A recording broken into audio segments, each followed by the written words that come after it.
The year was 1887, and the woman standing in the middle of Stone Creek didn't look like someone who was about to change everything. She was 18 years old, her boots were split at the seams, her hands were raw from 3 days of moving stone, and the hem of her dress had been soaked through since dawn. Beside the bank, a boy of 10 and a girl of 6 watched her with the quiet, absolute trust of children who had run out of other options. The men of the valley had already made their judgment. Silas Greer, who owned most of the good land between the ridge and the river, had ridden past twice that week. He hadn't stopped. He didn't need to. One look at the girl wrestling stones into a creek told him everything he thought he needed to know. She was going to fail. She was going to freeze. And come spring, someone would have to explain to the county what happened to the 3 Vance children who had no business being out here in the first place. What Silas Greer did not know, what none of them knew, was that Nora Vance wasn't guessing. She was following instructions. Written by hand in faded brown ink in a small leather notebook she had found sewn into the lining of a dead woman's coat. Her mother's coat, her mother's notebook, her mother's plan. The year was 1887, and the woman standing in the middle of Stone Creek didn't look like someone who was about to change everything. She was 18 years old, her boots were split at the seams, her hands were raw from 3 days of moving stone, and the hem of her dress had been soaked through since dawn. Beside the bank, a boy of 10 and a girl of 6 watched her with the quiet, absolute trust of children who had run out of other options. The men of the valley had already made their judgment. Silas Greer, who owned most of the good land between the ridge and the river, had ridden past twice that week. He hadn't stopped. He didn't need to. One look at the girl wrestling stones into a creek told him everything he thought he needed to know. She was going to fail. She was going to freeze. And come spring, someone would have to explain to the county what happened to the 3 Vance children who had no business being out here in the first place. What Silas Greer did not know, what none of them knew, was that Nora Vance wasn't guessing. She was following instructions. Written by hand in faded brown ink in a small leather notebook she had found sewn into the lining of a dead woman's coat. Her mother's coat, her mother's notebook, her mother's plan. The trouble had started, as most trouble does, long before anyone recognized it as trouble at all. Aldous Vance had been a good man once. That was the tragedy of it. Not a great man, not a visionary, not a builder of things meant to last. But good in the way that mattered in a place like Stone Creek Valley, honest with his handshake, faithful to his word, willing to work from first light to last. He had come west from Ohio in 1869 with nothing more than a wagon, a young wife, and the particular brand of stubbornness that passed for courage on the frontier. For nearly 15 years, the stubbornness had been enough. He had broken ground on 40 acres of valley floor, built a timber house with his own hands, raised 3 children, and buried 1. He had survived 2 droughts, 1 flood, and a winter so brutal it took 11 cattle and 4 of his neighbors' horses before February was done. He had done all of this beside a woman named Eliza, who was by every measure that mattered the better half of everything they had built together. Eliza Vance had a quality that her husband admired and never fully understood. She noticed things, not in the way of gossip or idle observation, but in the deep, methodical way of someone who believed the world was trying to tell you something if only you were quiet enough to hear it. She would spend an hour at the creek bank watching the way water moved around a submerged stone. She would walk the south-facing hillsides in late October, pressing her palm flat against the earth, feeling for warmth that had no business being there. She kept a notebook, small leather-covered, filled with observations in her precise, unhurried hand that she treated with the same careful attention most women of her era reserved for their Bibles. When Eliza died in the winter of 1885, she took with her the particular intelligence that had kept the Vance homestead not just surviving but slowly, quietly thriving. What she left behind no one fully understood yet. Aldous did not grieve well. This was not a character failing so much as a structural one, like a wall built without a proper foundation. It stood for a while and then it didn't. He worked harder, which was the only language he had for pain. He worked until his hands shook and his eyes went hollow. And when the work was done and the house was quiet and the children were asleep, there was nothing between him and the silence that Eliza had left. He started sitting with Clement Burr at the trading post on Friday evenings. Clement kept a back room with a card table and a bottle that never seemed to run dry. Aldous was not a gambling man by nature, but he was a lonely one, and loneliness makes a man reach for whatever warmth is closest. By the spring of 1886, he owed Clement Burr $40. By the fall, it was $200. By the following spring, it was a number that made his chest tighten every time he tried to count it. It was Silas Greer who offered a way out.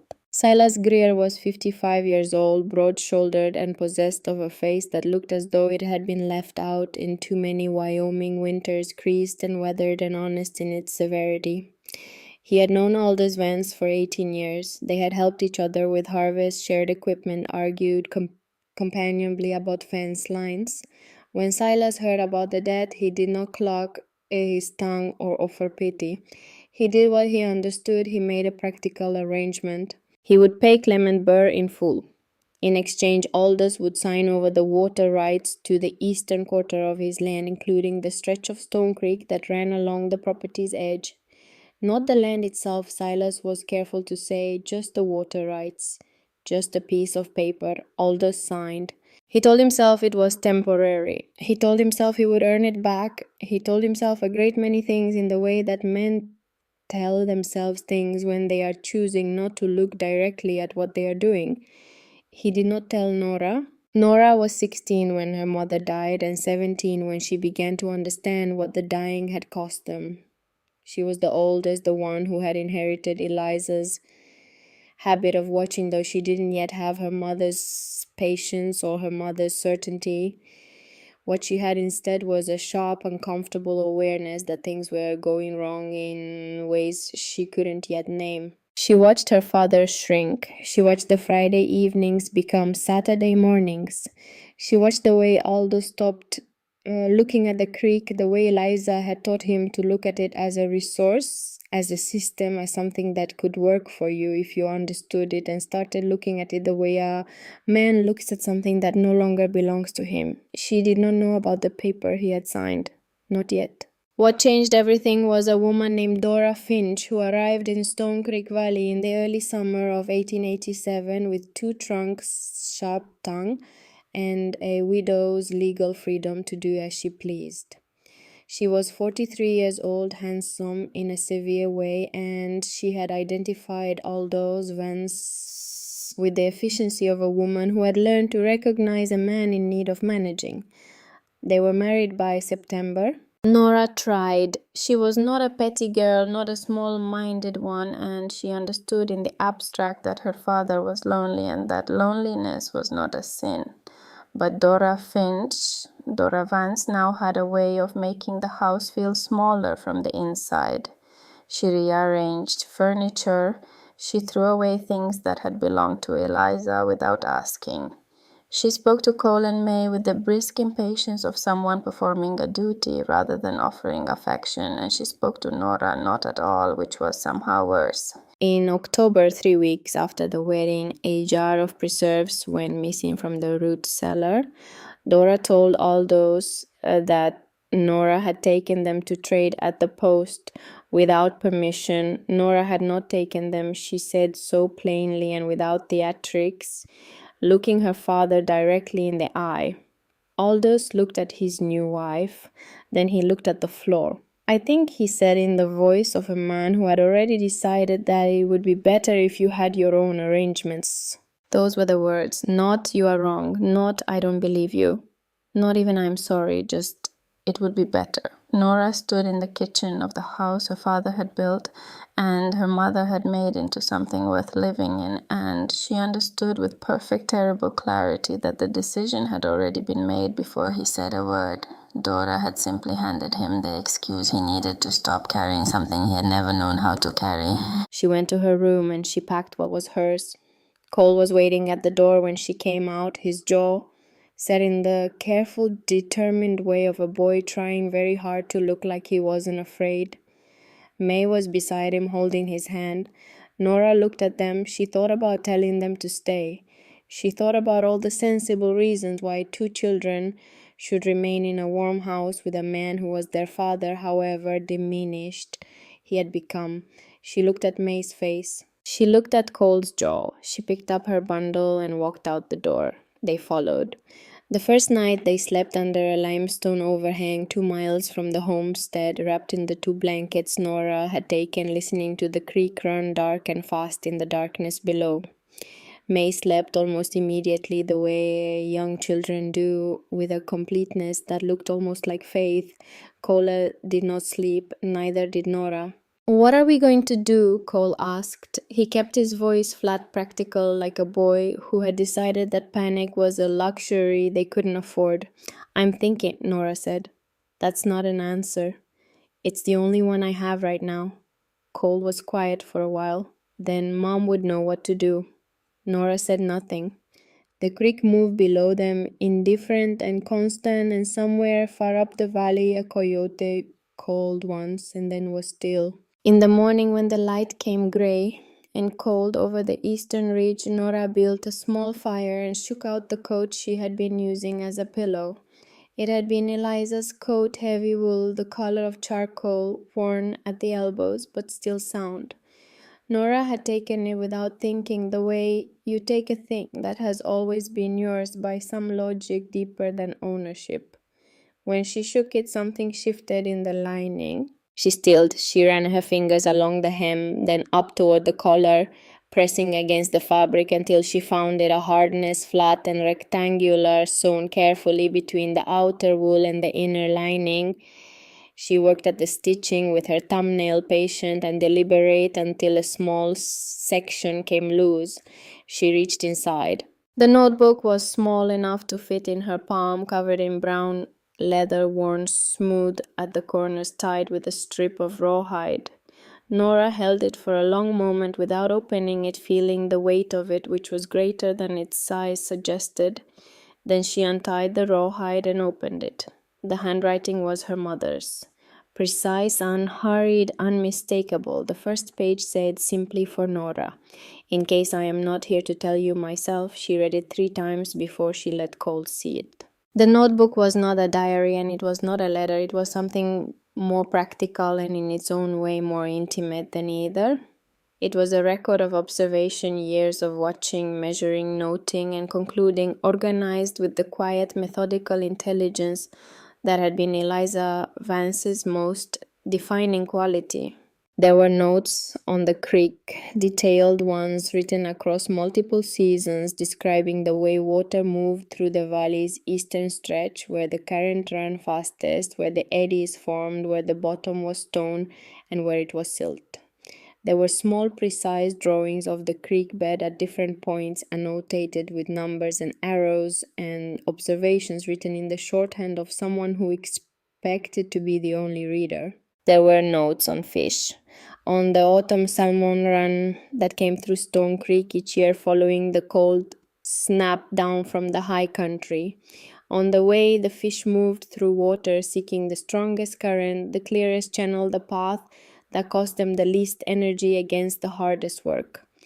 On a particular design, a V-shaped arrangement of stones that Eliza had read about in a surveyor's report from a government expedition to the Pacific Northwest, and had then spent 2 autumns quietly testing on a small tributary behind the homestead. They followed the water Eliza had written, not randomly, predictably, the same principles every time. Build the channel correctly and you are not trapping them. You are simply making the obvious path more obvious. There were notes on shelter on the south-facing clay bank a 1/4 mile east of the creek, the one Nora had walked past 100 times without looking at it the way her mother had apparently been looking at it for years. On the thermal properties of dense earth. On the difference between a structure that fought winter and a structure that simply refused to acknowledge it. The earth holds heat the way a stone holds sunlight, Eliza had written.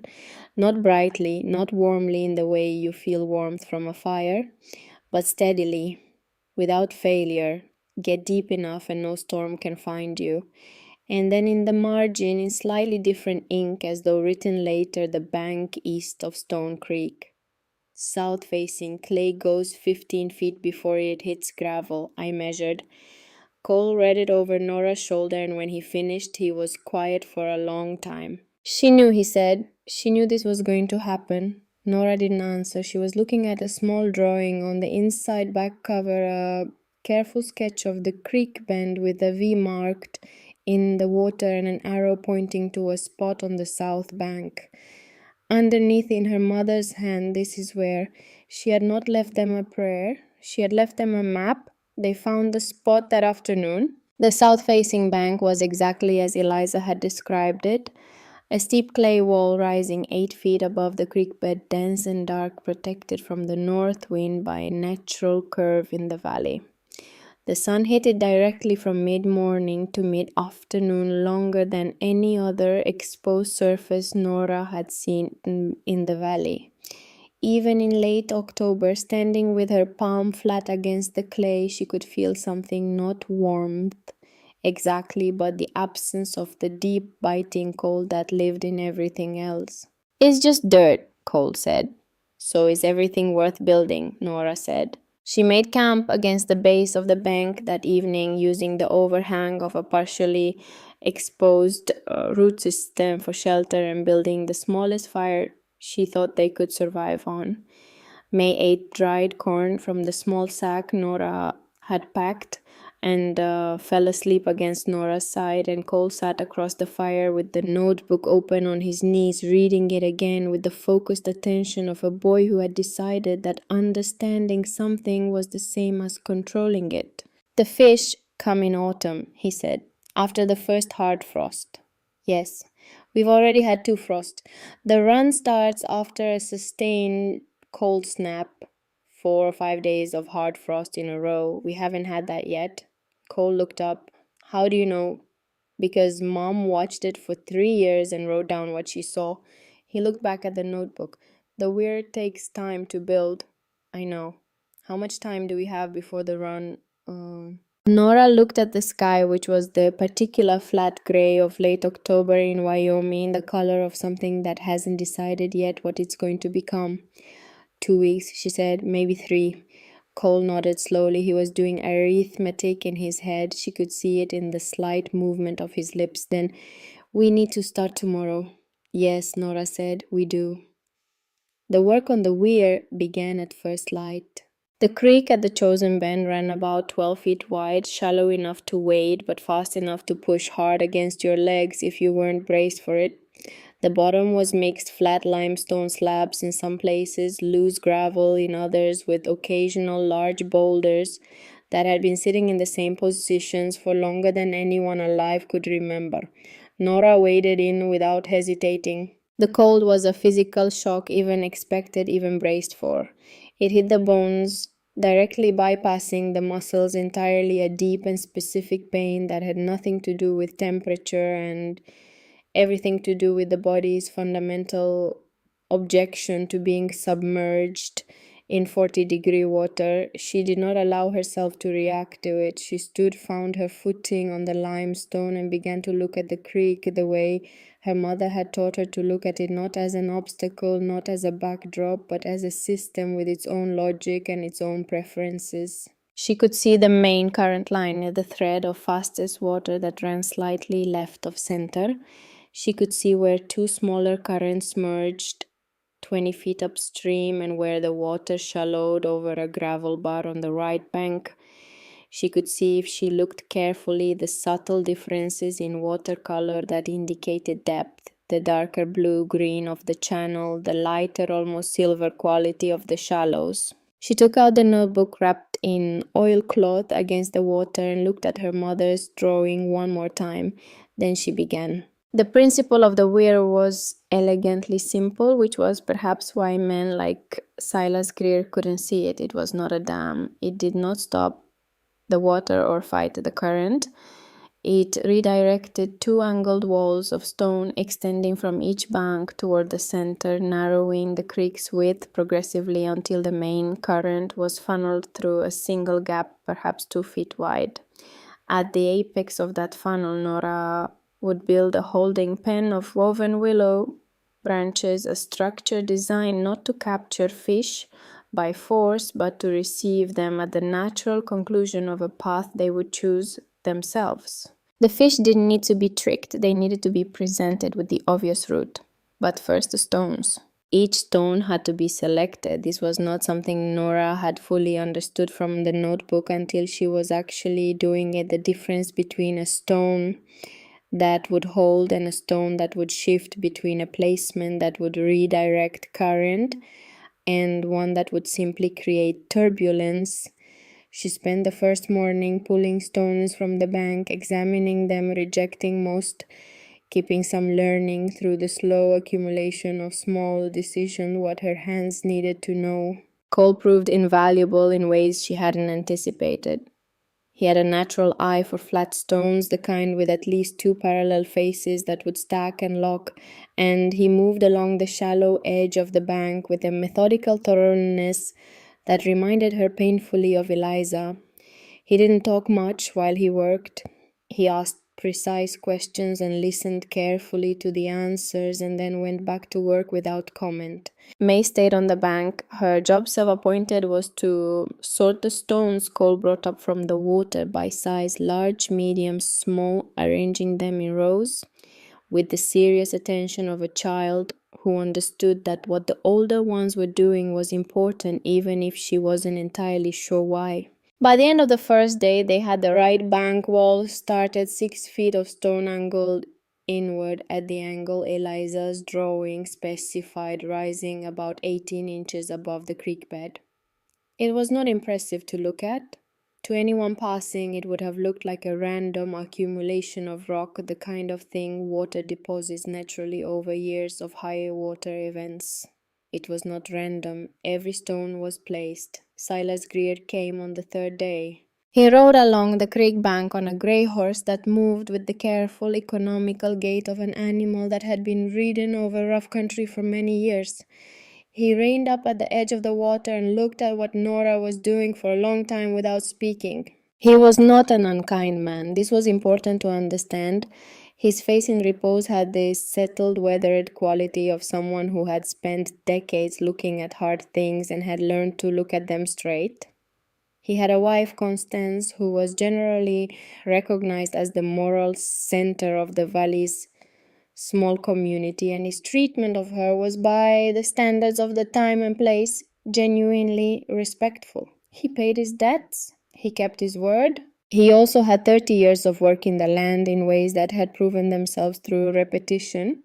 And there was a particular kind of confidence that came from that, the confidence of a man who had learned what worked and had stopped asking whether something better might exist. He looked at the stones in the water. He looked at the 3 children, wet and muddy and cold, working with the focused intensity of people who had no room for inefficiency.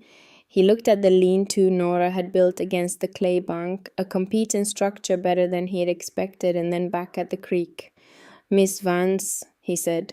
Nora straightened. Her back had been aching for 3 days in a continuous line of fire from her shoulders to her hips, and straightening required an effort that cost her. She did not let it show. "Mr. Greer," he looked at the stones again.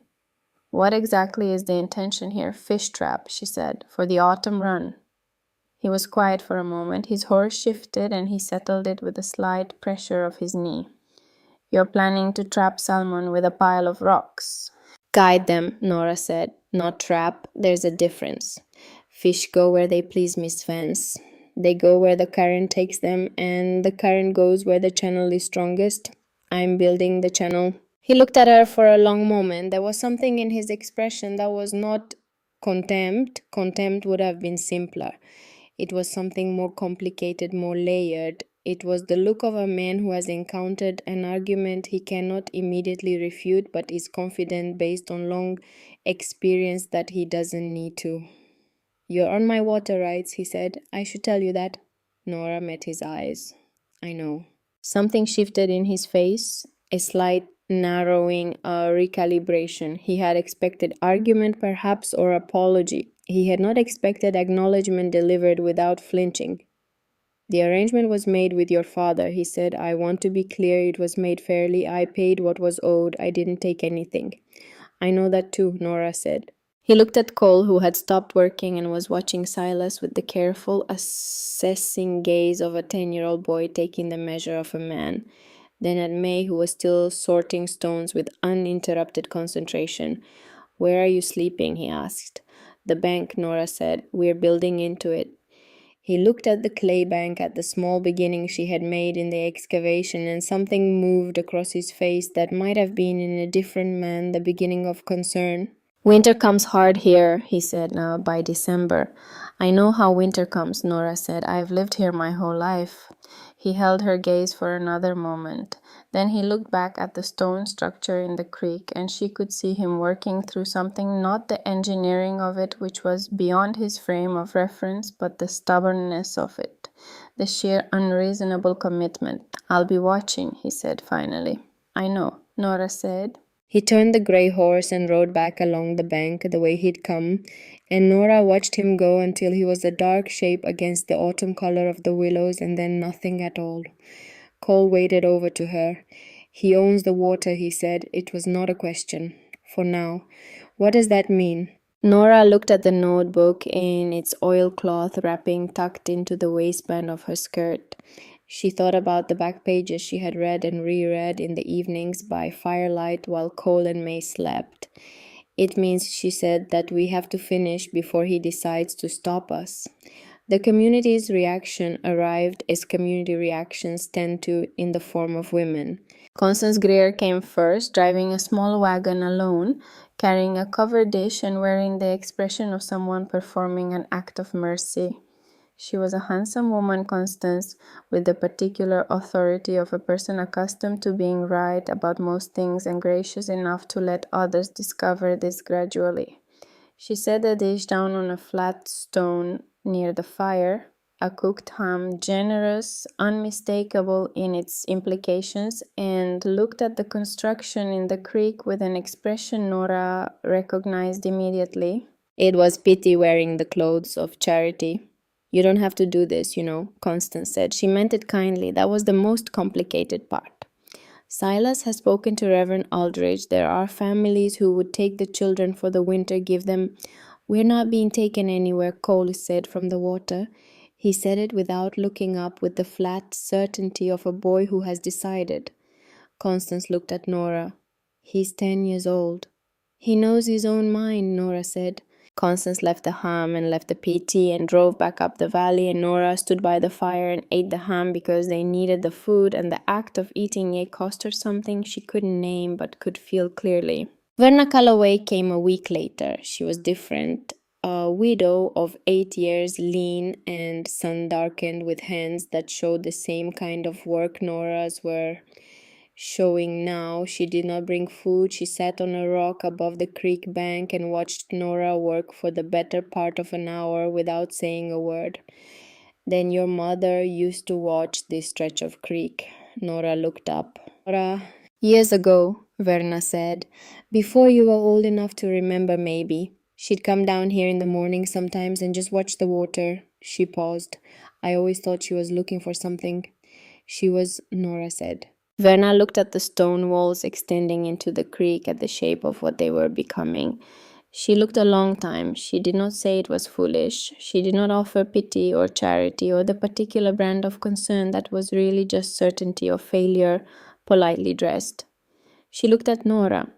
Do you need help with the willow weaving? She asked. The weir took 11 days. 11 days of wading in 40-degree water, of muscles that no longer hurt because they had moved beyond pain into a kind of numb mechanical function. 11 days of selecting, placing, testing, adjusting, of watching water respond to stone the way Eliza had said it would, the current bending and channeling and reorganizing itself according to the new geometry Nora was imposing on it. Cole worked alongside her every day, his smaller hands surprisingly effective at placing the stones that fit into gaps too tight for hers.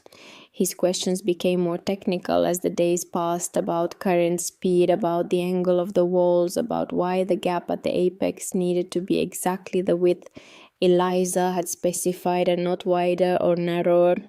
Nora answered what she could from the notebook and admitted freely when she didn't know, and Cole received both answers with the same focused attention. May wove willow branches. Verna Calloway had shown her how on the second day, patient and methodical, and May had taken to it with the quiet seriousness of a child given a real task.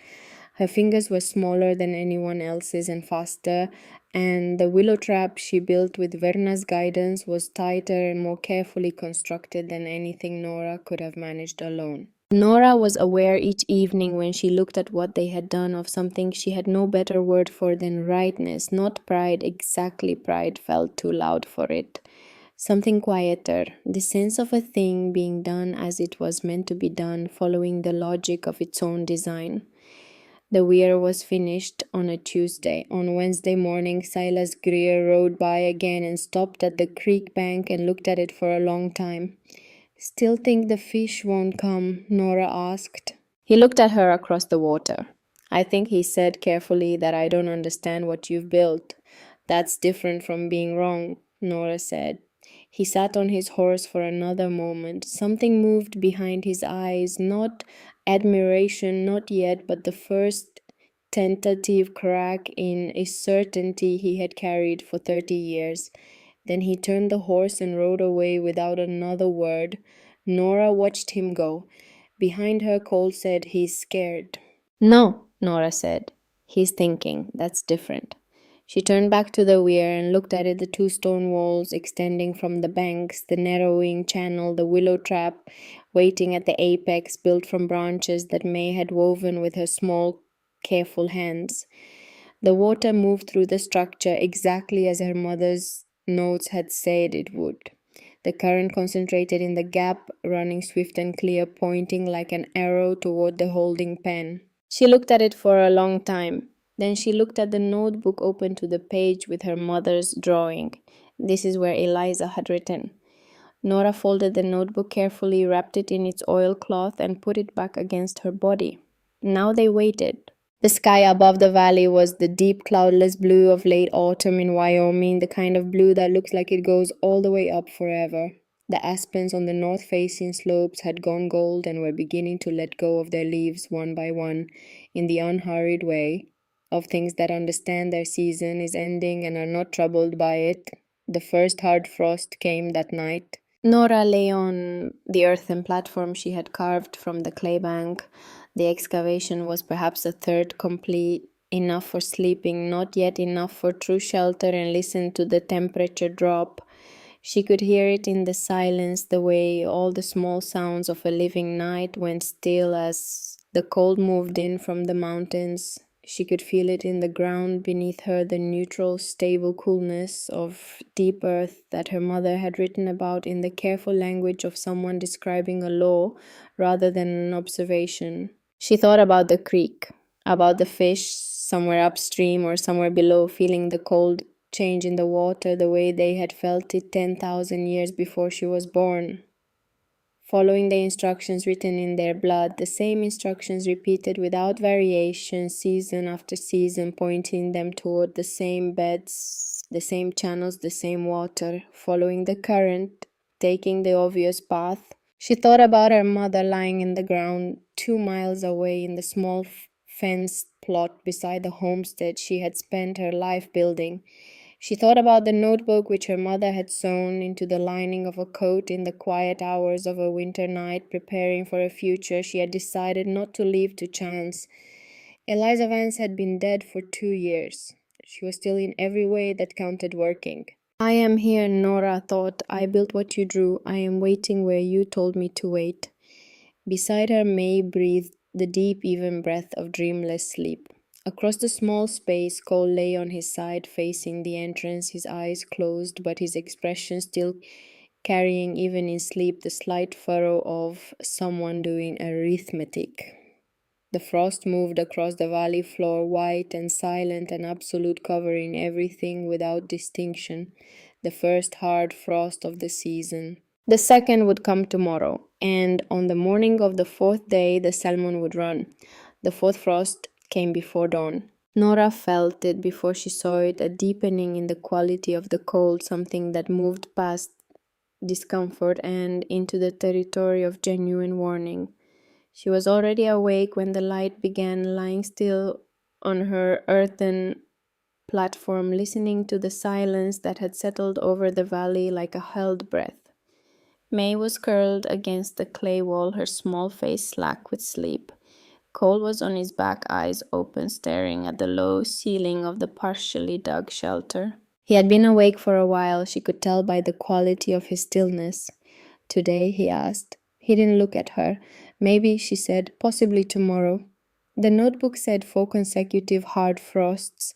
The notebook said that's when she observed the run beginning. It's not a guarantee. Cole turned his head and looked at her. In the dim gray light filtering through the entrance, his face had the particular gravity of a child who has been asked to carry something heavier than children should carry and has decided to carry it anyway. What if it doesn't work? Nora was quiet for a moment. Outside, a wind moved through the valley, low and steady, carrying the smell of snow that hadn't fallen yet but was considering it. Then we learn something, she said, and we try something else. Cole looked at the ceiling again. That's not a plan. No, Nora agreed. It's not. She rose before the light was full and went to the creek bank alone. The water was different that morning. She saw it immediately, a subtle change in the way it moved, something she wouldn't have been able to articulate to anyone who hadn't been watching the same stretch of water for 11 days, but which was as clear to her now as a change in a person's expression. The surface had a quality of intention to it, a focused, directional energy that felt different from the random, responsive movement of the days before. She knelt at the water's edge and held her hand just above the surface, feeling the cold air rising off it. She looked upstream. She looked at the weir, the stone walls extending from both banks, the narrowing channel, the willow trap at the apex. It was intact. It was exactly as she and Cole and May had built it. The water moved through it the way her mother had said it would, channeled and concentrated, running swift and purposeful through the gap. She took the notebook from inside her coat and opened it to the page with the drawing. She looked at the drawing for a long time. Then she looked at the creek. Then she put the notebook away and sat down on the bank to wait. Cole and May came down an hour after sunrise. May brought the tin cup Nora used for water and handed it to her without a word, as though she had understood instinctively that her sister had been here a long time and might be cold and might need something to hold. Nora took it and held it and felt the small warmth of the gesture more clearly than the warmth of the water inside it.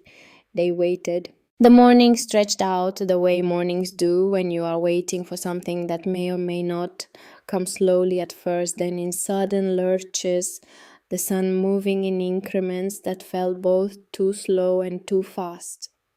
A jay called from the willows upstream. The wind moved through the dry grass on the far bank. May drew shapes in the mud at the water's edge with a stick.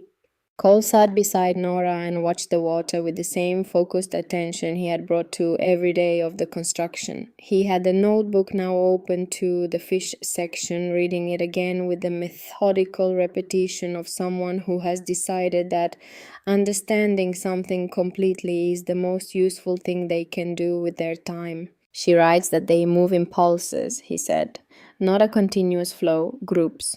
The first group is the scouts, basically larger fish, older fish ones that have made the run before. I know, Nora said. I read it. The first group establishes the path, the rest follow. He paused. She says they don't hesitate at the weir opening. She says they go straight through. Cole. What? Stop reading and watch the water. He closed the notebook. They watched. And then, so small at first that Nora thought she had imagined it, a movement in the current upstream, a disturbance in the water surface that was not wind and not current, and not the random turbulence of a stone on the creek bed, a purposeful disturbance, something with direction. She did not say anything, she held still. The first salmon came through the wide mouth of the weir at a speed that surprised her fast, deliberate, fighting the current with a power that seemed impossible for something that size. It was large, maybe 24 inches, dark on the back and faintly pink along the sides, and it moved through the water with the absolute certainty of an animal following instructions older than anything Nora could imagine. It hit the narrowing channel and she felt her breath stop. It did not slow down, it did not turn, it followed the current line directly through the gap in the stones, exactly the strongest, clearest path, exactly the way Eliza had written, exactly the way the notebook had described it would happen. It entered the willow trap, and the trap, which had looked empty and flimsy and slightly ridiculous for 11 days, suddenly held something real and silver and alive. Then the second fish came, then 3 more in rapid succession. Cole made a sound, not a word, just a sound, something that came out of him involuntarily, a release of breath held too long. May looked up from her drawings and saw the trap moving and stood up very straight, her eyes going wide. Within 20 minutes, the trap was alive with movement. Nora waded in.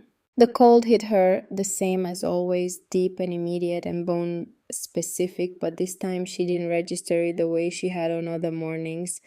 She moved through the water toward the trap with her hands steady and her eyes clear, and she thought about her mother, who had stood at this same creek on autumn mornings and watched and recorded and understood, and she felt something. She had no clean word for a connection that moved through time in both directions, backward to the woman who had figured this out and forward to whatever came next because of it. She opened the small gate on the trap and reached in with both hands. She did not take them all. This was a decision she had made before the fish came, sitting with the notebook in the evenings, reading her mother's notes about stewardship. The system only works if you maintain it, Eliza had written in the careful language of someone describing a principle rather than an instruction. Take too many and the run diminishes. Take the right number and it sustains itself for generations. Nora took 4 of the largest. She secured them on a line. She opened the gate wider and let the rest continue their journey upstream, watching them go, dark shapes moving fast against the pale stone of the creek bed, following the ancient instruction in their blood, uninterrupted and undivided in their purpose. She stood in the middle of the creek with 4 large salmon on a line, and water up to her knees, and the cold in her bones, and felt for the first time since the night her father had used the word arrangements in that specific, careful tone, something that was not fear. Cole was on the bank, and his face, the face of a boy who had spent 11 days doing arithmetic against the possibility of failure, had changed into something younger and less certain and completely unguarded. May was clapping, just clapping both hands together with the simple, uncomplicated joy of a 6-year-old who understood exactly what had happened and needed no words for it. But the valley was not done with them yet. The salmon proved the weir proved the notebook proved Eliza, and all of it together proved something that Nora had not anticipated would be a problem. It made certain people feel things they were not prepared to feel. Cole told her about the night on the 11th day after the first run. He had been restless. He was often restless in the evenings, his mind too active for sleep, and he had taken to sitting near the entrance of the partially completed dugout and reading by the last light of the fire. He had been sitting there when he heard something at the creek, not a large sound, a careful sound, the sound of someone moving slowly and deliberately and hoping not to be heard. He had not woken Nora. He had watched. He told her in the morning, his voice flat and precise and controlled in the way it got when he was telling her something he knew would make her angry. It was Mr. Greer, he said. He was at the weir for maybe 20 minutes. When he left, some of the willow weaving was loose. Nora looked at the trap. From where she stood, she could see it. A section of the willow structure on the left side, the side closest to the far bank, had been separated from the stone anchor. Not destroyed, not torn apart, carefully, methodically loosened. The kind of damage that could be mistaken for natural deterioration or current pressure or simple time. The kind of damage a man could make and then tell himself wasn't really damage. She stood at the bank for a long time. Cole stood beside her. May was still sleeping. He knows it works, Cole said. That's why he did it. Nora didn't answer. He saw the fish in the trap. He knows it works and he doesn't know how to. Cole stopped. Started again. If you're right, then he's been doing it wrong for 30 years. Nora crouched down and looked at the loosened section of weaving. Her hands, which had healed somewhat from the initial construction, would crack open again from the water. Her back, which had begun to recover some of its normal range of motion, would go back to the continuous fire. She had maybe 2 weeks of good fishing weather left before the run diminished, and possibly less time than that before the first serious snow. She opened the notebook. On the inside front cover in her mother's hand, she had read these words so many times she no longer needed to look at them to see them. The water doesn't stop. Neither should you. She looked at the loosened weaving. She looked at the creek. She looked at Cole. Go wake May, she said. We have work to do. What came next was the hardest night of Nora Vance's life up to that point, and she had already had several candidates for that distinction. She worked by firelight, which was inadequate and flickering and cast more shadow than illumination. She worked with hands that cracked open at the knuckles within the first hour, the cold water finding every small weakness and turning it into something that required ignoring. She worked with the methodical, unhurried focus of someone who has decided that emotion is a resource she cannot currently afford to spend. Cole worked beside her without being asked. May, too young to weave effectively in the dark and cold, sat wrapped in both blankets near the fire and handed them willow branches. When they needed them, her small face serious and attentive, her hands moving with the careful precision of a child who has understood that her contribution matters. The loosened section was rewoven and re-anchored by midnight. By the time the sky began to gray in the east, Nora had reinforced every section of the trap, adding a second layer of weaving to the most vulnerable points, and securing the anchor stones with additional weight on either side. When the light came fully up, she stepped back and looked at what they had built and rebuilt. It was better. The night's work, born from damage and anger and the cold, fierce energy of having nothing left to lose, had produced a trap that was stronger than the original. The second layer of weaving caught the morning light in a way that made the structure look less provisional, more permanent, more like something that tended to stay. Cole stood beside her, looking at it with red hands and hollow eyes, and an expression she recognized as the particular satisfaction of exhaustion that has produced something worth producing. He'll come back, Cole said. Maybe Nora said, or maybe he'll come and look at it and think. Think about what it means that we rebuilt it. Cole considered this. You want him to know we know. I want him to know it doesn't matter, Nora said. Whatever he does, we rebuild. That's the message. Cole found Aldous Vance on a Thursday. He had not told Nora he was going. He had weighed this decision for 4 days, the weight of the secret against the weight of what might be gained, the risk of going against the risk of not going, and had arrived at the conclusion that some things needed to be done without discussion because discussion would produce the wrong answer. He walked the 2 miles to the homestead in the early morning while Nora was working on the dugout excavation. He knocked on the door that had been his door for his entire life and waited. Aldous opened it. He looked worse than Cole had expected. Not physically, he was still large, still present in his body, in the way that working men are present, but around the eyes there was something that Cole, at 10, did not have a word for. He would understand it later in adulthood as the particular look of a man who has done something that cannot be undone and has chosen to live with it by not looking at it directly. Cole, Aldous said. I need to ask you something, Cole said. Just one thing. Aldous looked past him down the road toward the creek. Where's your sister? Working. She doesn't know I'm here. Cole looked at his father steadily. Did you know Mom left the notebook for Nora? Did you know she put it in the coat? The silence that followed was long enough that Cole understood it was not the silence of a man searching for an answer. It was the silence of a man deciding how much of an answer to give. Yes, Aldous said finally. His voice was quiet, roughened by something that was not quite emotion but was related to it. I knew. But you didn't stop her? No. Why? Another silence. Aldous looked down at his hands, which were resting on the doorframe. Strong hands, working hands that had built the house behind him from timber he had cut himself. Because your mother was smarter than me, he said. She always was. And she knew. He stopped. She knew you'd fall apart, Cole said. It came out more plainly than he had intended. Aldous looked at him. Something moved across his face, not anger, which would have been easier, but something rawer. She knew things got hard, he said. She prepared for it. That's what she did. That's who she was. So you let her do it.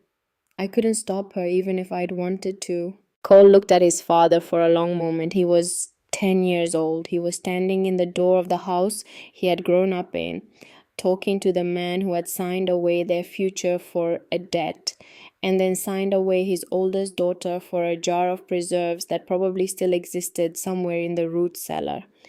Nora built the weir, Cole said. It works? The fish came. Aldous said nothing.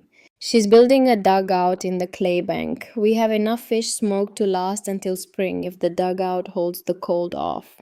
Still nothing. I'm not telling you because I want anything, Cole said. I'm telling you because Mom left her that notebook, and it worked, and you should know.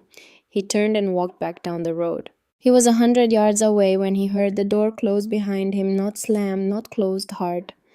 Just closed. The quiet final sound of a man going back inside to stand with something he could not put down and could not yet carry differently. Cole walked back to the creek. He told Nora that evening after May was asleep. He told her everything, the look on Aldous's face, the quality of his silence, the way he had said your mother was smarter than me, with a plainness that sounded like it cost him something. Nora listened without speaking.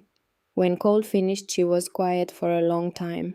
Then she turned away from him toward the clay wall of the partially completed dugout, and her shoulders moved once, a single brief involuntary movement, and then were still. Cole said nothing. He simply stayed where he was, present and quiet in the way that he had learned was sometimes the only useful thing. After a while, Nora turned back. Her face was composed. Her eyes were clear in the way that eyes are clear when someone has moved through something quickly and decisively and come out to the other side. We need to finish the roof section before the snow, she said. I know, Cole said. The sod bricks need to be cut thicker than I thought. The first layer isn't going to be enough. I measured this morning. We have enough grass on the south meadow. She looked at him. Something in her expression shifted, not softening exactly, but opening. You measured? While you were at the weir. She looked at him for a moment longer, then she picked up the spade and went back to work. The dugout had been taking shape in parallel with everything else, advancing in the margins of time between the weir work and the fishing and the daily management of staying alive. The excavation was deep now, 12 feet into the clay bank, 10 feet wide. The ceiling arched in the shallow curve that Eliza's notes specified for structural stability. The air inside was already demonstrably different from the air outside, cooler by day, but with a steadiness to it, a refusal to be affected by what the weather was doing beyond the entrance that felt less like a temperature and more like a decision. Nora had carved the sleeping platforms from the clay itself, 3 of them raised 8 inches from the floor in the way her mother had specified, high enough to stay above the coldest layer of air that pooled at ground level, low enough to fit under the ceiling with clearance. She had shaped a small hearth into the back wall, compact and carefully proportioned, and had spent 2 days constructing the flue, a narrow channel that angled upward through the clay and emerged through a collar of flat stones at the surface lined with rock to prevent collapse. The first time she lit a fire in the hearth and watched the smoke move directly and purposefully up the flue without hesitation, she sat back on her heels and felt something pass through her that she could not name, but recognized as the same quality as the moment the first fish had entered the trap: rightness, the satisfaction of a principle proven. The roof was the final critical task, and it was the one that worried her most. Eliza's notes were detailed: log frame over the entrance, bark sheets for waterproofing, sod bricks for insulation and thermal mass. But the notes were observational, descriptive of what worked, not instructional in the step-by-step way that would have been most useful. Nora had to translate principle into practice, and practice required materials, and materials required time, which was the one resource Winter was actively consuming. She cut sod bricks from the south meadow with the old spade, working in the early morning when the ground was still soft from overnight moisture. May carried them in the bucket 2 or 3 at a time, the effort showing in her face and her breathing, but never in her willingness. Cole laid the log frame across the entrance roof with the methodical care of someone who has understood that this particular structure must not fail. When the first snow came, a light exploratory snow, the kind that melts by afternoon, the sod was in place, and the bark was sealed, and the entrance had its rough plank door fitted in its frame. Nora stood in the entrance and looked out at the valley as the snow came down light and quiet and cold, and felt the temperature of the air behind her, the air inside the dugout sitting at exactly the neutral, steady coolness her mother had described. Not warm, not cold, constant. The storm that followed 3 days later was different. It came from the northwest, which was where the serious weather always came from in Wyoming, and it came with a particular combination of wind speed and temperature drop that separated the early season trials from the genuine article. The sky went the color of old iron by midday. The wind picked up before noon and was serious by mid-afternoon, coming in long, low pulses that bent the creek willows flat and drove horizontal needles of ice across the valley floor. By nightfall, it was a blizzard. Nora had been watching the sky since morning. She had spent the day before the storm in preparation, bringing the smoked fish inside, securing the firewood under the bark overhang she had built against the exterior wall, filling every container they had with water before the creek surface began to ice. She had done these things with the calm efficiency of someone executing a plan that already existed, consulting the notebook's weather section, which her mother had written with the same patient, observational precision she had brought to everything else. "You cannot stop the storm," Eliza had written. "You can only decide before it arrives that you have done what needs to be done." The door was latched. The fire was small, efficient, exactly the size Eliza's notes specified for the hearth dimensions, large enough to take the edge off the coal, small enough to burn through the night on a modest quantity of wood without requiring management. The smoke moved up the flue with the steady, purposeful draw of a system working as designed. Outside, the blizzard announced itself with a sound that had no indoor equivalent, a deep, continuous, three-dimensional roar that seemed to come from everywhere at once, as though the wind were not moving through the valley, but were the valley itself rearranged. Inside, the dugout received the storm the way Eliza had said it would. The walls, 18 inches of dense clay, backed by the full thermal mass of a hillside, absorbed the sound first. The roar outside became a rumble, then a low bass undercurrent, present but distant like thunder heard from inside a stone building.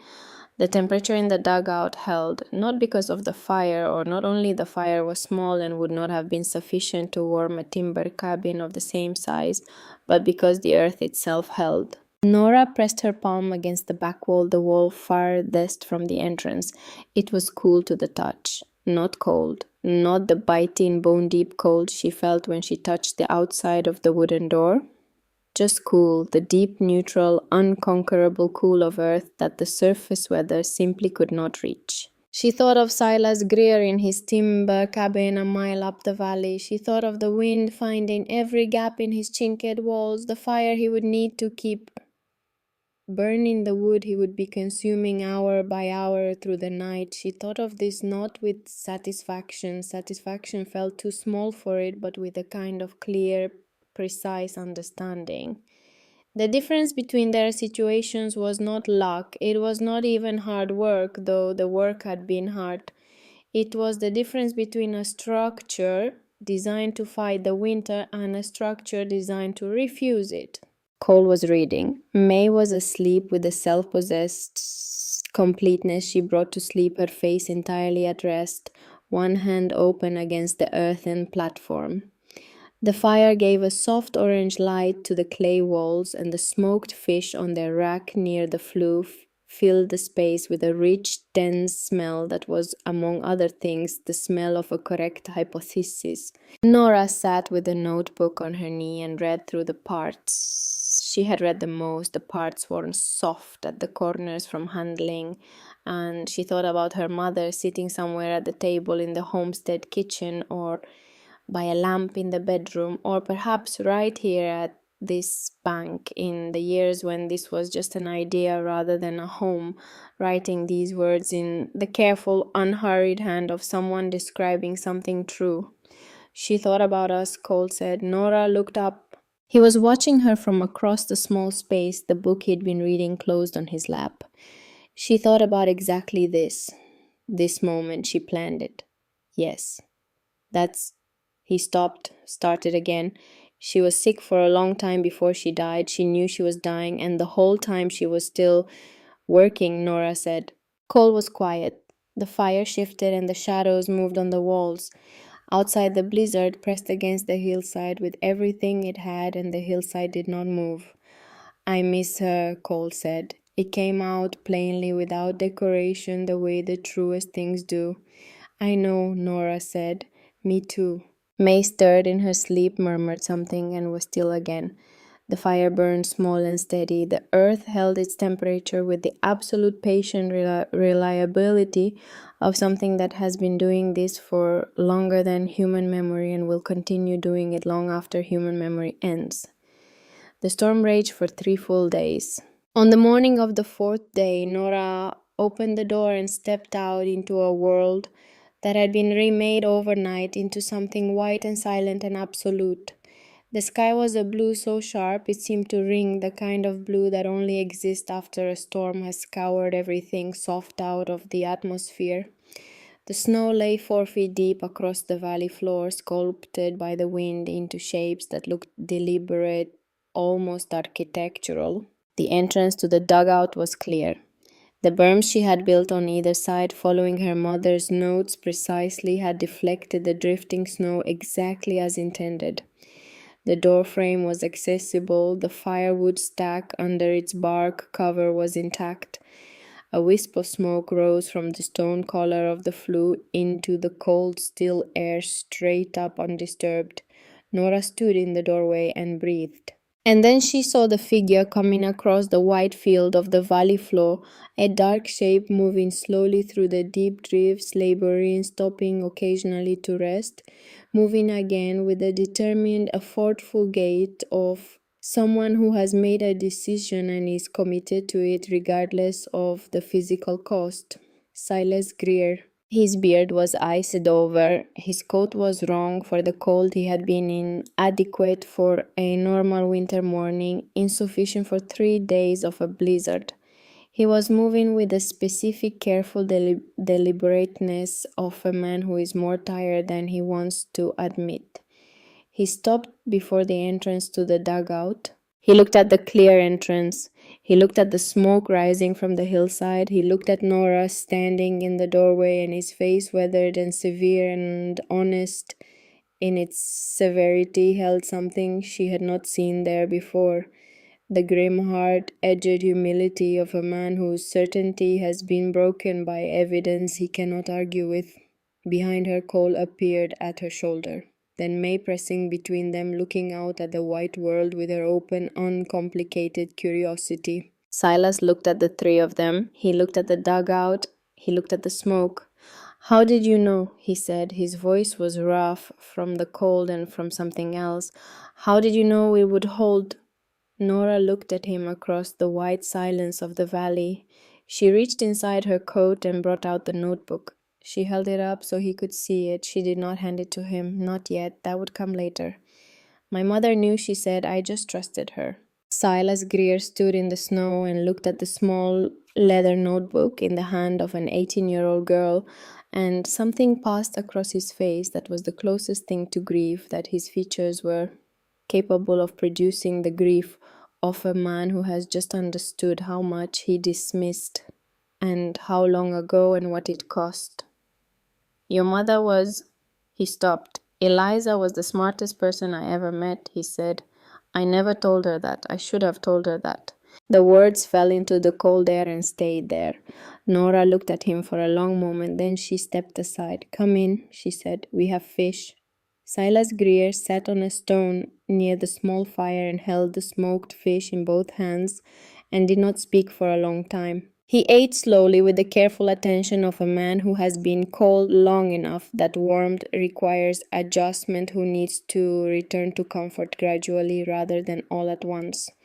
The dugout was smaller around him. He was a large man and the space was built for 3 lean children, but he did not seem to notice. He looked at the walls, at the carved sleeping platforms, at the neat stack of firewood beside the hearth, at the rack of smoked fish near the flue. He looked at all of it with the focused, methodical gaze of a man performing an inventory of everything he had been wrong about. May watched him with the open, undisguised curiosity of a 6-year-old who has not yet learned that staring is impolite.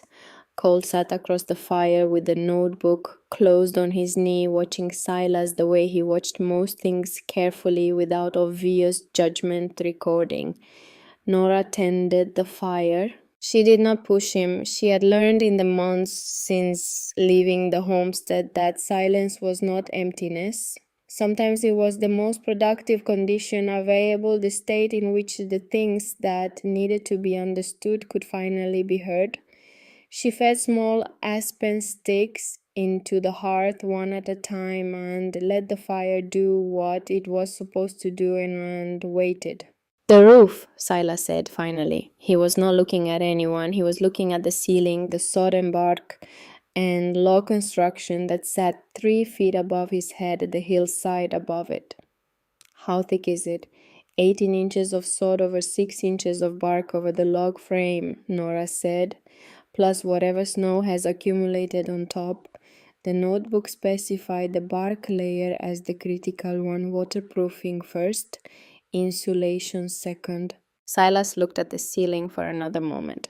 My barn roof took off in the second night, he said. Front section, the wind got under the eave and just lifted it. He paused. Lost 3 animals to the cold before I could get them inside. I'm sorry, Nora said. He looked at her when she said it. She meant it and it showed, and she could see him registering that she meant it, registering it and not quite knowing what to do with the sincerity from a person he had spent 3 months dismissing. The wood supply, he said, we've been burning through it faster than I planned. If the winter runs long... He stopped, started again in the manner of a man who is not accustomed to admitting limitation out loud. Constance is worried.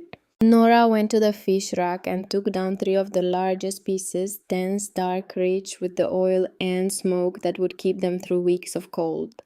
She wrapped them in a square of oilcloth and held them out to Silas. He looked at them, he looked at her. The weight of what it meant to take them, to accept from this girl in this place what he had come expecting to find frozen and failed was visible in his face, in the slight tightening around his eyes, in the long moment before his hands moved.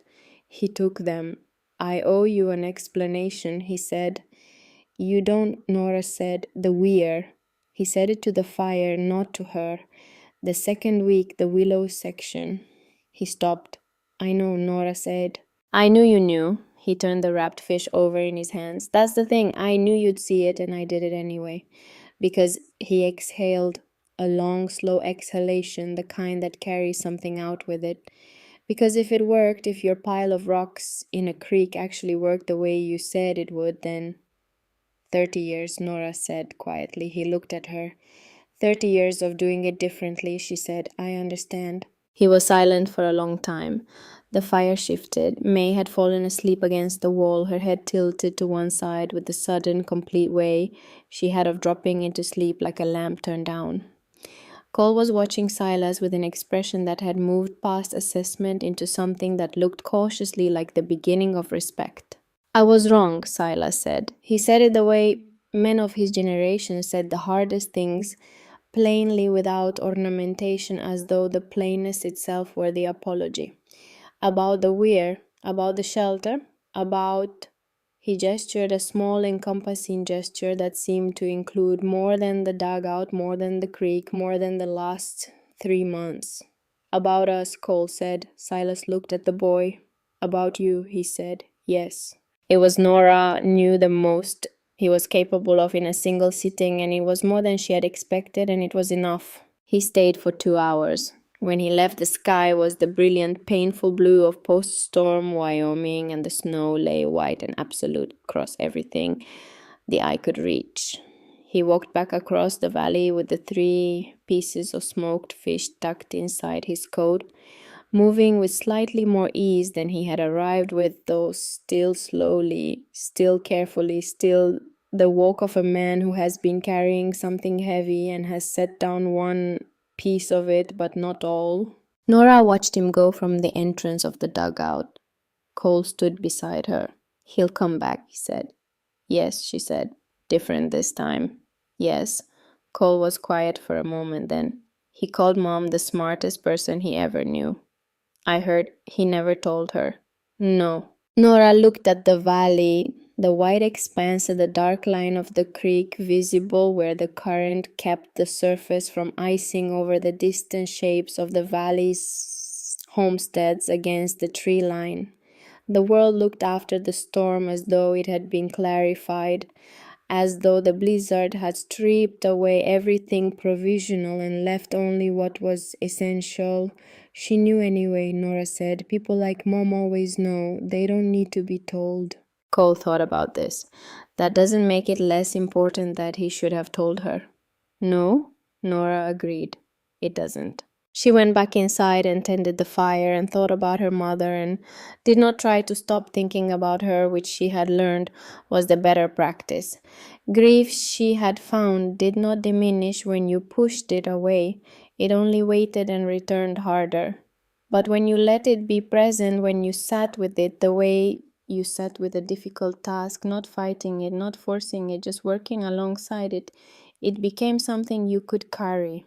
Not light, just possible. She opened the notebook to the first page. For Nora. In case I am not here to tell you myself, she had read these words so many times that they had passed beyond meaning into something more fundamental, something that lived not in her mind but in her hands and her chest and in the particular way she stood when she was working.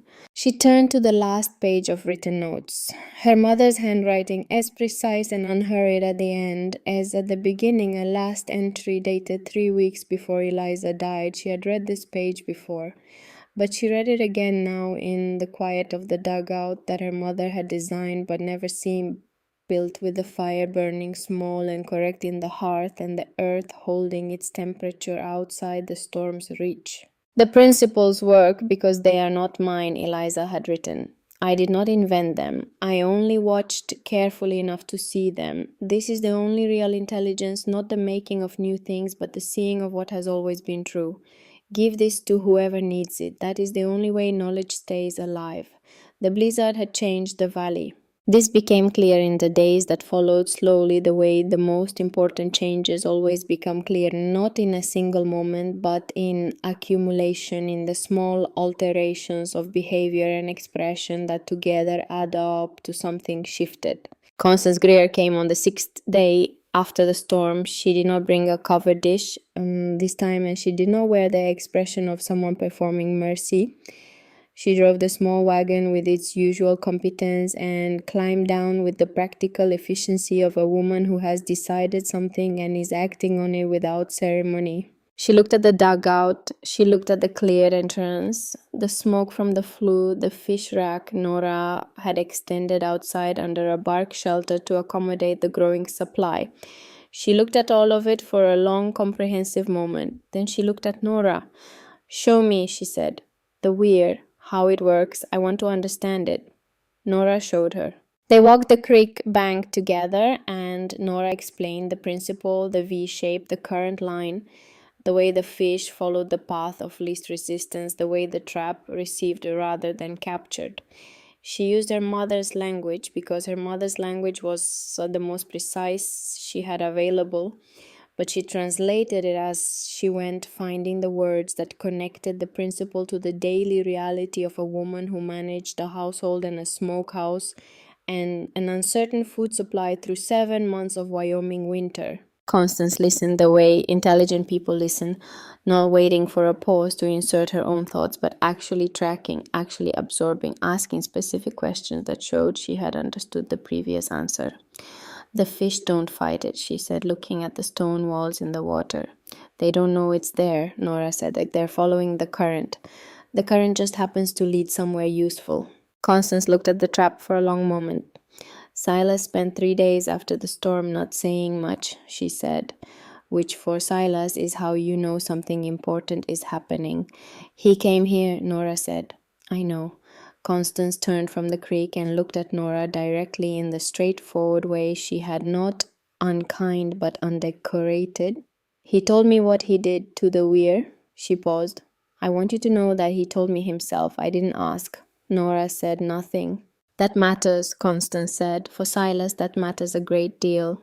"I know it does," Nora said. They walked back to the dugout, and Constance accepted a cup of water and sat on the stone outside the entrance and looked at the valley. After a while, she said, 3 families lost significant food stores in the storm. The Harmon place lost their root cellar to frost heave. The Pickett family's smokehouse took damage." She looked at Nora. "They'll be in trouble by February if something doesn't change." "The run will start again in spring," Nora said. "There are 2 good bends downstream that would support a weir. Better position than this one, actually, wider creek, stronger current." Constance looked at her. "Could you teach someone else to build one?" "Yes," Nora said. "That's the point." The teaching began in February, when the worst of the winter had passed its deepest point and the light began incrementally and almost imperceptibly to return. Silas came first, alone on a cold, clear morning when the snow had crusted hard enough to walk on without breaking through. He stood at the creek bank with his hands in his pockets and his hat pulled low, and the expression of a man who has decided to learn something and is not entirely comfortable with the position this places him in.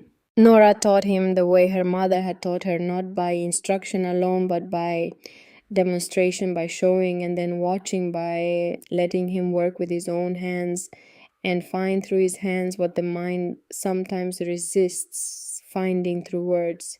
She had him wade into the creek, which he did without comment, though she could see the cold hit him in the tightening of his jaw. She had him hold stones and feel the difference between a stone that would hold and one that would shift. She showed him the current lines and how to read them, and she watched him look at the water the way she had looked at the water in the beginning, like a man seeing something he has been walking past for 30 years without seeing. "The angle," he said. After a while, he was looking at the existing weir. "The walls have to be at a specific angle or the current goes around rather than through." "Yes." "How did your mother know the angle?" "She watched the natural V's that form in the creek after high water events," Nora said. "When the current drops debris, it forms natural V shapes pointing downstream. She measured the angles and found they averaged about 40 degrees from the bank line. Then she tested variants." Silas looked at her. "She measured debris piles." "For 2 autumns." "Yes." He shook his head slowly, not in disbelief, in something more like the specific amazement of a man confronted with a thoroughness he had not thought to apply to the same questions. She just looked at things until they made sense. That's all she ever did, Nora said. He was quiet for a moment, looking at the weir. I'm going to tell people her name, he said. When I teach this, I'm going to tell them it came from Eliza Vance. Nora looked at him. She should get the credit, he said. It's hers. Nora felt something move through her. Not the dramatic, overwhelming emotion of the fish trap or the first night in the storm, but something quieter and in some ways more significant. The specific, precise emotion of hearing a wrong thing begin to be made right. Thank you, she said. It's just accurate, he said in the way of a man who is not comfortable with gratitude directed at his own decency. 2 days later, he brought Emmett Harmon and Dale Pickett to the creek. Both men were in their 40s, weathered and practical, with the characteristic skepticism of people who have learned that promises about easy solutions are usually lies. They stood at the bank and looked at the weir with crossed arms and expressions that Nora recognized as the same expressions Silas had worn on his first visit. Silas did something she did not expect. He turned to them and said, I thought it was foolish when I first saw it. I was wrong. I'm telling you that first so you don't waste as much time being wrong as I did. Emmett Harmon looked at the weir, then at Nora, then back at the weir. Show me, he said. She showed them. Cole worked alongside her during the teaching sessions, explaining the current dynamics with the fluency of someone who had absorbed the principle thoroughly enough to translate it. He was 10 years old, teaching grown men how to read water, and he did it with a matter-of-fact directness that after the first slight awkwardness, the men responded to the way people generally respond to genuine competence with respect regardless of its container. May was there too, waving willow branches with the quick, precise movements she had developed over months of practice, and more than once one of the men stopped and watched her hands and then looked at their own and then asked her with the humility of someone setting aside what they thought they knew if she could show them the technique. She could. Verna Calloway came in early March when the first tentative signs of thaw were beginning, the creek running a little higher, the south-facing hillsides showing the first faint green through the snow's thinning edge. She came in the late afternoon when the light was going golden across the valley floor, and she sat on the flat stone outside the dugout entrance that had become over the winter a kind of informal gathering place. She had a small wrapped bundle in her hands. I've been thinking about what to bring you for 3 months, she said with the directness that was her natural mode of speech. Food felt wrong. You have food. Tools felt impersonal. Money felt like paying off a conscience. She looked at the bundle. I keep coming back to this. She held it out. Nora unwrapped it. Inside was a sewing kit, needles of 4 different sizes, spools of heavy thread in brown and black and white, a small pair of scissors with bone handles worn smooth from years of use, a thimble of tarnished brass, the kind of kit a woman accumulated over a lifetime of use rather than purchase, complete. Those were my husband's mother's, Verna said. She was a practical woman, used everything she owned until it was used up. She would have respected what you've done here. Nora held the kit in her hands. The tools had the specific weight of things that have been used for a long time, the particular warmth of objects that carry the trace of human hands. My mother had a saying, Verna said. Her mother told her about 2 kinds of knowing. She looked out at the valley. Book knowing and watching knowing, the kind that comes from reading and the kind that comes from looking so hard and so long at the actual world that the world finally tells you something true. She paused. Your mother had the second kind, the real kind. She did, Nora said. And so do you. Nora looked at her. Don't argue with me, Verna said mildly. I've been watching you since October. I know what I see. Nora did not argue. She held the sewing kit in her lap and looked at the valley in its late winter light and felt the truth of being seen, really seen, not pitied, not dismissed, not managed, but actually observed and understood settle into her the way warmth settled into the clay walls of the dugout, slowly, completely. She would have liked you, Nora said. My mother. You're the kind of person she paid attention to. Verna smiled. It was a small, genuine smile, the kind that doesn't require the whole face. I know, she said. We used to talk, your mother and I, down by the creek sometimes, years ago. Nora looked at her. You never said. You weren't ready to hear it. She stood with the easy movement of a woman whose body still does what she asks of it. You are now. Spring came, the way it always came to the Wyoming high country, not gradually, not gently, but in argument, warm days and cold nights and sudden snow and then sudden sun, the season fighting the winter for every degree of ground temperature, until one morning you stepped outside and the fight was simply over and the world was green. The creek ran high with snowmelt, powerful and brown with sediment, and the weir structure held. The stones her mother had specified heavy, flat, interlocked, held against the spring surge the way her mother had known they would, because her mother had thought about this, had measured the spring flow, had specified stone weights accordingly. The salmon would run again in autumn, and in the autumn after that, and in the autumns that followed from the weirs that Silas and Emmett Harmon and Dale Pickett built on the downstream bends, following Nora's instruction, working with Eliza's principles. The creek and its fish would feed the valley not just through one hard winter, but through the winters that followed, the ones that Nora would not have to face in a lean-to or a dugout, but in a proper house built above the bank, with the help of men who had learned to show up differently than they had arrived. But that was later, that was future.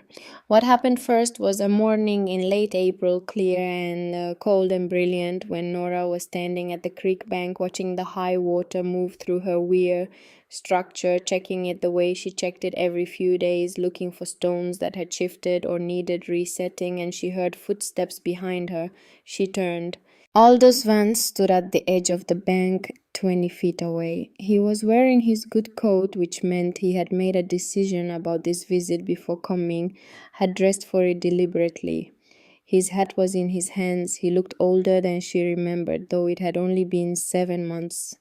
He looked like a man who has spent a winter inside a house that stopped being a home some time ago and is only now allowing himself to notice. He did not come closer. He stood at the edge of the bank and looked at the weir, and then at the dugout carved into the clay hillside behind her, and then at the fish rack with its remaining stores, and then at the neat stack of firewood and the stone-colored flue and the careful, purposeful organization of everything she had built.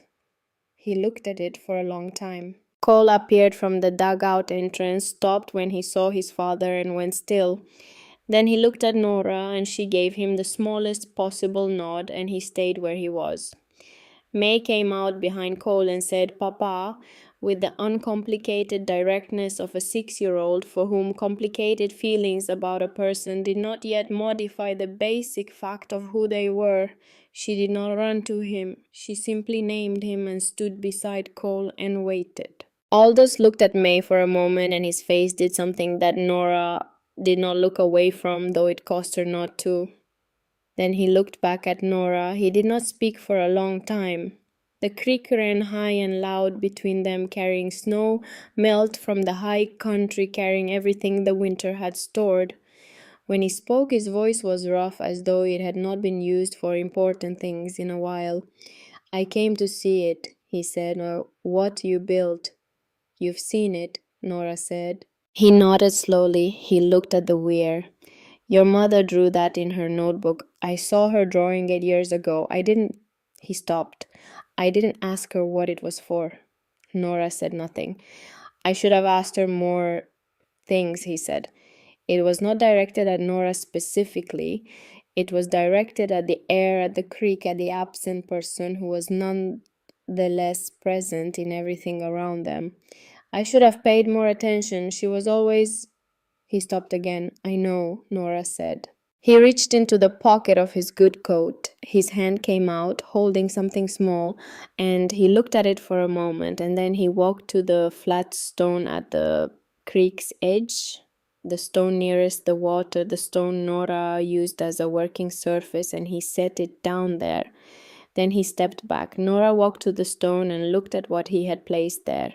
It was a ring.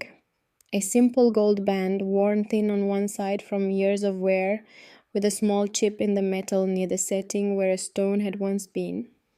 Eliza's wedding ring, the one that had been on her finger when she died and that Nora had seen removed and placed in the wooden box on the bedroom shelf, the shelf that Dora had cleared by October. He had kept it. Through everything, through the death and the remarriage and the winter and the silence, he had kept it. Nora picked it up. It was lighter than she expected, smaller, the way the objects of people we love always seem smaller when we hold them because we have been carrying them much larger in our minds. She held it in her palm and looked at it. Aldous was watching her. His face had the stripped, unguarded quality of a man who has set down the last thing he was using to protect himself and is standing in the open with nothing between him and whatever comes next. I can't undo it, he said. I know that. No, Nora said. I'm not asking for... He stopped. I'm not asking for anything. I just wanted you to have it. Nora closed her hand around the ring. She thought about her mother who had sewn a notebook into a coat lining in the quiet hours of a winter night, who had prepared for a future she would not be present to see, who had trusted not that the future would be kind, but that the right preparation could make it survivable, who had believed with the patient, observational faith of a scientist that principles held, that water followed the channel, that earth held its temperature, that the right knowledge placed in the right hands did not stop working just because the person who possessed it was gone. She thought about the ring on Eliza's finger through the years of their life here, through the winters and the dry summers and the births and the death of one child and the raising of 3 others, through the long evenings when Eliza sat at the table with her notebook and wrote down what she had seen that day, what she had understood, what she wanted to remember, what she wanted someone else to remember. Nora looked at Aldous. She did not say what she could have said. There was a great deal she could have said about the cost of his choices, about what his silence and his trust in the wrong person had taken from them, about the winter they had spent in a hole in a hillside while he sat in a warm house that was no longer recognizable as the place Eliza had built. She held all of that. She held it and she looked at it and she set it aside. Not because it wasn't true, because it was finished. Because the creek ran whether you were angry at it or not, and the seasons came regardless of whether you were ready, and the principles Eliza had spent her life understanding did not pause for human grievance. Are Cole and May safe with you? She asked. Her voice was even.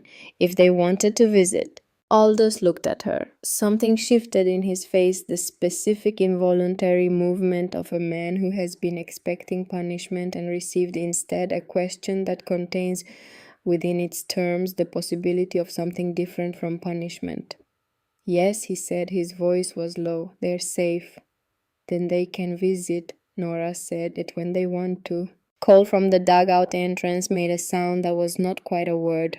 May said nothing but moved slightly closer to Cole, their shoulders touching.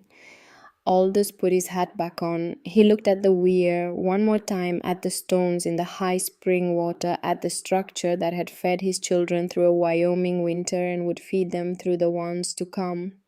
He looked at it with the particular expression of someone looking at something they will need to carry differently from now on. He turned and walked back across the valley floor the way Silas had walked after the blizzard slowly, carefully changed. Nora watched him go. Then she slipped the ring onto her finger. It fit on her middle finger, which had not been Eliza's finger for it, but which was the finger that held it now, and it sat there with the neutral, certain weight of something that belongs where it is. The summer that followed was the best the valley had seen in a decade.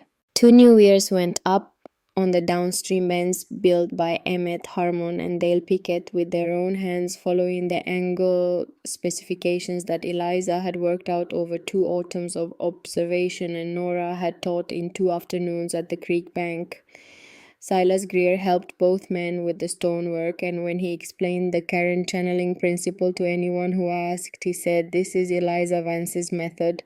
She figured it out. Her daughter taught it to me." He said it every time, without exception. By midsummer, Nora had enough trade goods from the smoked fish exchanged for flour and seed and tools to engage two men for 3 weeks of timber work. They built a small house on the flat ground above the creek bank, proper timber construction with a real foundation and a south-facing window that caught the morning light. It was not large, it was sound. The dugout, which had been their home through the hardest months, was not demolished. Nora saw no reason to demolish something that worked. She had the entrance widened slightly and the interior shelving improved, and it became what her mother's notes had always suggested. It could also be the finest root cellar in the valley, its constant cool temperature keeping vegetables fresh into the following spring, serving the household and occasionally the neighbors when their own stores ran short. Cole claimed the dugout as his study. He spent evenings there by lamplight with a notebook open beside a new journal of his own, carrying forward the practice of observation that Eliza had begun, recording water levels, noting the timing of animal movements, measuring temperatures at different depths in the creek bank. He was 10 years old. He was doing science, though he did not have that word for it yet. May planted flowers on the sod roof of the dugout in late May, pressing seeds into the living earth of the hillside with the serious, methodical care of a child who understands that she is working with something that takes time. By July, the roof was blooming wild columbine and prairie clover, and the small tenacious yellow flowers that grew everywhere in the valley without being asked. The dugout that had saved their lives was by summer indistinguishable from the hillside around it. It had become, in the most complete sense, part of the land. On a September evening, with the aspens beginning to turn and the first faint cold moving down from the high peaks, Nora stood at the creek bank and watched the water. The weir was in its second year. The stones had settled further into the creek bed, become more themselves more permanent, not placed anymore just there, as natural looking as anything the water might have arranged over decades of high water seasons. The willow trap had been replaced twice, and each replacement was better than the last, tighter woven, more precisely anchored. The run would start in a week, maybe two. The first hard frost had not come yet, but she could feel it approaching in the quality of the air, in the way the mornings held cold a little longer each day, in the behavior of the creek itself, which seemed to her, and she was aware this might be imagination or might be the beginning of what her mother had possessed, to have a different quality of intention to it. She held Eliza's ring between her thumb and forefinger and turned it slowly. She thought about everything the ring had witnessed, the years of the homestead, the seasons of building and planting and harvesting, the winter that had taken Eliza and the spring that had come without her, the notebook being written, the coat lining being stitched, the careful, purposeful, loving work of a woman who understood that the most important things she knew would only matter if they survived her. She thought about Stone Creek Valley in 5 years, in 10, in 20, the weirs on the downstream bends, the knowledge moving through the community the way water moved through a channel, following the principle of least resistance, taking the obvious path, feeding things along the way. She thought about Cole's journal, which would hold observations that would be useful to someone not yet born. She thought about maize flowers on the dugout roof growing back every spring, whether anyone tended them or not. She thought about her mother, not with grief exactly. The grief was still there, would always be there, a permanent feature of the interior landscape, like the clay bank or the creek bend, present, unchanging, known. But it was not the only thing. It shared the space now with something else, something that had grown in the months of building, improving, and teaching, something that had no single name but was related to gratitude, related to inheritance, related to the specific kind of love that expresses itself not in words but in the doing of difficult things carefully. For Nora, in case I am not here to tell you myself, she had not been there. She had been everywhere. The creek ran past her feet, cold and clear and purposeful, carrying the late season water from the high country down through the valley toward wherever water went when it had finished being this particular creek in this particular place. It moved the way it always moved, following the channels and the gradients and the precise, reliable physics of water in motion, indifferent to human grief and human triumph alike, simply doing what it did because that was what it did. But through the weird structure, through the V of stones that her mother had designed and her hands had built and her neighbors had learned to replicate, the creek did something additionally. It gave, it provided, it moved fish from the upstream beds to the holding trap with the simple, unhurried efficiency of a system that has found its correct form and settled into it. Her mother had seen this, had understood it, had written it down, and Nora had trusted it. The valley had been fed. She looked at the ring one more time, then she put it back on her finger where it had sat since the morning Aldous had placed it on the stone, and she turned from the creek and walked back toward the small timber house on the flat ground above the bank where Cole was sitting in the doorway with his journal open, and May was on the roof of the dugout behind the house pulling the last of the season's columbine for drying. The aspens were gold on the north-facing slopes. The first cold of the season was in the air, and in the creek below, in the engineered channel between the stone walls her mother had imagined and her hands had built, the water was already doing what water does, finding the path, following the principle, moving always and without hesitation in the direction of where it was meant to go.